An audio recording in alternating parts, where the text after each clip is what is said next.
So most of you, as we found out from introduction speeches, have traveled at least a little bit. You know, whether it's out of the country or even within the States, you've gone somewhere. And traveling, I think, gives you a story. It gives you experiences that you wouldn't have had otherwise without it. And this is kind of the idea behind the poem I chose. My author, Caroline Forche, is actually the character in the poem, and she travels to El Salvador and writes this poem based on her experience there. Now, when she went to El Salvador, it was in 1978, and it was a time of civil unrest. It was right before, the Civil War there, and she was one of the only Americans to be there at the time. So she kind of got a lot of eyebrow raises. She was just 27 years old, young, just a poet. And a lot of people thought that she was working for the government, and she was, an intelligence officer and collecting information for the Carter administration. So a lot of officers took interest in her, and particularly a colonel takes interest in her and invites her over to dinner. Now, as we can imagine, that would be kind of a scary situation. And so what I want you guys to do is when I give my performance of this poem to kind of put yourself in her shoes and try to feel what she would feel like going through this experience. So, without further ado, I'm going to give my performance of The Colonel by Caroline Forche.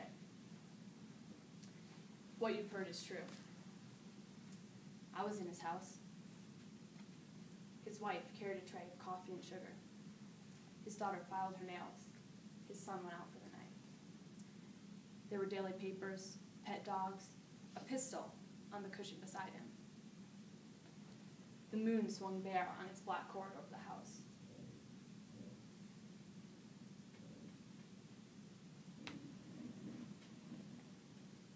On the television was a cop show.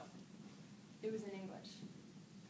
Broken bottles were embedded in the walls around the house to scoop the kneecaps from a man's legs or cut his hands to lace. On the windows there were gratings, like those in liquor stores.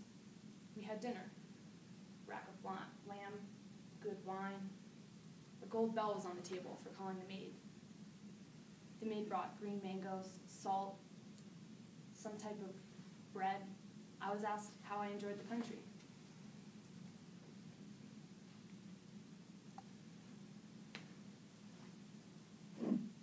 There was a brief commercial in Spanish. His wife took everything away. There was some talk then of how difficult it had become to govern.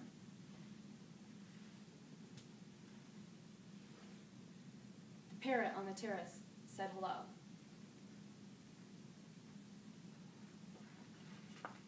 The colonel told it to shut up and push himself from the table. My friend said to me with his eyes, "Say nothing." The colonel returned with a sack used to bring groceries home. He spilled many human ears onto the table. They were like dried peach halves. This is the only way I could describe it.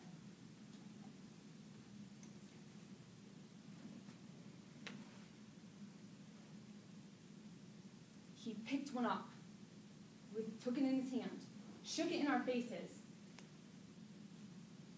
and dropped it in a water glass. It came alive there. "I'm tired of fooling around," he said. As for the human rights of anyone, you can tell your people to go fuck themselves." He swept the ears onto the floor with his arm, held the last of his wine in the air, and said, "Something for your poetry, no?" Some of the ears on the floor caught the scrap of his voice. Some of the ears on the floor were pushed to the ground. pressed to the ground. Okay. Well, that was my poem, and as you can imagine, it would be a really scary situation to be in. The reason I found it really interesting is because it is a true story. And, I mean, a true story, a lot of that was the controversy. A lot of people thought, oh, is this true? Is it not? And she, you know, wrote this poem about it and kind of put El Salvador in the light and what was going on there in a way that was so vivid that everyone would remember. And I hope you guys